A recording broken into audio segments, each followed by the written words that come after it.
Hi, I'm Michelle the Irritable Vegan. I'm here to share my vegan low FODMAP story and hopefully take some of the BS out of IBS. So today's video is the finale of my GOS challenge series. Over the past month I've given you a detailed breakdown of my GOS challenge week, including the low FODMAP meals that I ate each day and the recipes for each challenge. The whole reason behind this series is to try and encourage you to move forward with your own challenge phase as soon as you're able to. Trust me, I know exactly how easy it is to get stuck in elimination limbo and feel like you're unable or unwilling to move forward. I was guilty of lingering in the elimination phase for far too long, partly because I became comfortable with the reduction in my symptoms, but mostly because I felt that the challenge phase was just too complicated and intimidating. I'm here today to tell you that that's not the case, and that the risk of flare-ups is by far outweighed by the confidence and, for those of us lucky enough, the realisation that moving forward you can introduce so many more foods back into your diet in the future.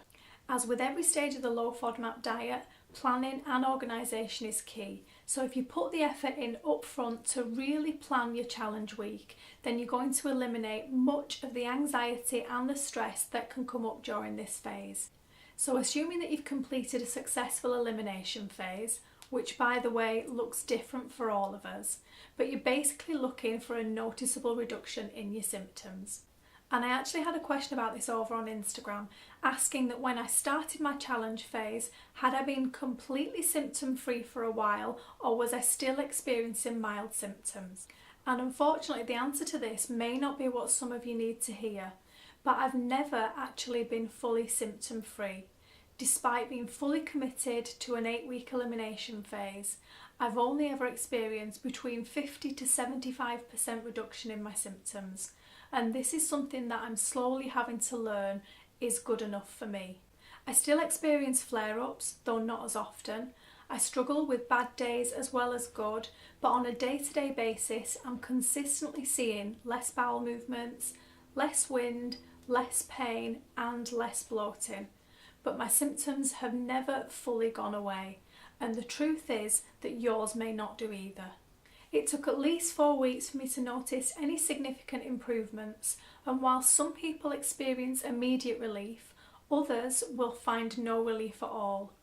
Thankfully for most of us, we're sat here in the middle, where we experience enough of a change for it to have a significant improvement on our day-to-day lives. So when you're considering starting the challenge phase, you need to be as realistic and as honest as possible. Ask yourself these questions. Have you stuck to the elimination phase as strictly as you can? Have you fully committed to the length of time that you agreed with your dietitian in order to give your body a chance to adjust? And have you seen significant positive changes?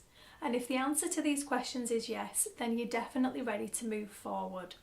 But for those of you that answered no, I'm afraid we're going to have to tackle that in a completely separate video.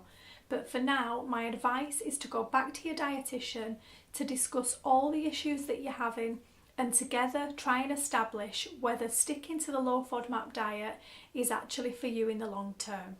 For those of you that are ready to move on, here are the things that I learned during my GOS challenge week and the top tips that I'd like to share. Tip number 1 is to pick your moment.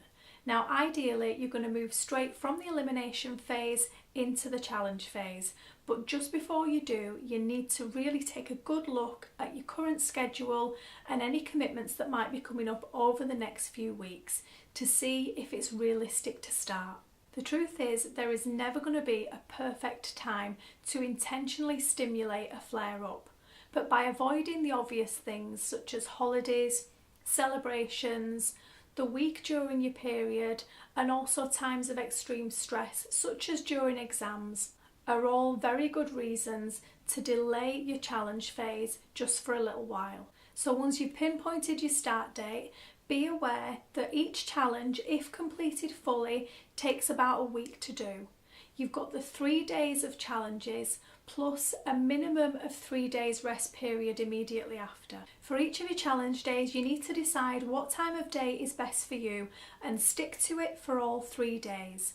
Now, assuming an average work day, for most people, late afternoon or early evening is going to be the most practical time for your challenges. This is going to help you avoid flare-ups during work or commuting time and then give you the rest of the evening to recover should you need it. I'd also suggest that starting your challenge later in the week so that your final challenge day is on a Friday, then gives you the weekend as your first 2 rest days. But like everything else to do with the FODMAP diet, this is going to be very individual, with your highest chance of success coming from the schedule and the timings which suit you the best. Tip number 2 is prepare for success. Planning out your challenge week in as much detail as possible before you begin not only helps to make you feel in control, but you're much more likely to stick to it. So if we use the example schedule of starting the challenge on a Wednesday and completing it on a Friday, then you're going to need to plan 2 fully low FODMAP meals for Monday and Tuesday. You need to decide on your challenge food and exactly how you're going to incorporate it and the increasing portions over the next 3 days. And then it's really sensible to plan low FODMAP and easy digestible meals for the weekend, just in case you experience any flare-ups from the challenge. To anyone that's used to meal planning, this probably all sounds quite straightforward, but if you're much more of a fly by the seat of your pants type, then I promise that the extra effort to come up with a detailed plan is going to make a huge difference both to the ease and probably the success of your challenge experience. Tip number 3 is to fully commit. Once you've picked your best week, decided on a time and date to begin, planned all your meals and done the big shop, do everything in your power to see it through. Things will always crop up and sometimes they'll be out of your control and completely unavoidable. And in these cases, it's probably wise to reschedule and restart over another day. But just before you do, ask yourself, is this really worth compromising my health over? If you stop now, are you honestly going to get back on track as soon as possible? Or is this something that's likely to derail you for months, years, or even potentially make you give up altogether? Don't let your own or other people's whims or demands determine or control what could potentially be a life-enhancing discovery in terms of your future health and quality of life. And I know that sounds really dramatic, but the knowledge and shift that comes from successfully completing your challenges really can be that powerful. There are always going to be invitations to eat out, unexpected visitors, cravings for certain foods, causes to celebrate, and generally 101 reasons to ditch your plans in favour of fun, gratifying and easier alternatives. You need to make a commitment to your health and yourself that you're not going to let them stand in your way. And if, despite every plan and well intention, the worst does happen, don't let it become a permanent state. Pick yourself up and get back on it as soon as you can. And all this ties nicely into tip number 4. Don't do it alone. You may not know anyone in real life that follows a low FODMAP diet. You might be embarrassed discussing this with friends, and your family may be sick of hearing about your issues and the latest IBS cure. But I promise you, you're not alone. You'll find whole communities of people, either online or in real life, that know exactly what you're going through. They may have experienced it in the past, and they're going to be willing to lend a sympathetic ear and all the help and advice that they have to give. Don't be afraid to reach out, connect, ask questions and become part of a safe group that understands where you're at in your health journey. Even if you feel like no one understands, give people a chance to prove you wrong. Speak to your family, your friends and your co-workers. And even if you're a little bit embarrassed going into too much detail, just by letting people know that for the next few weeks you may not be able to socialise as much as you normally would, or you may not be feeling 100%. I'm sure you're going to be pleasantly surprised by most people's genuine reactions and consideration for what you're going through, and a desire to help, or at the very least tolerate the situation. And last but not least, be gentle with yourself.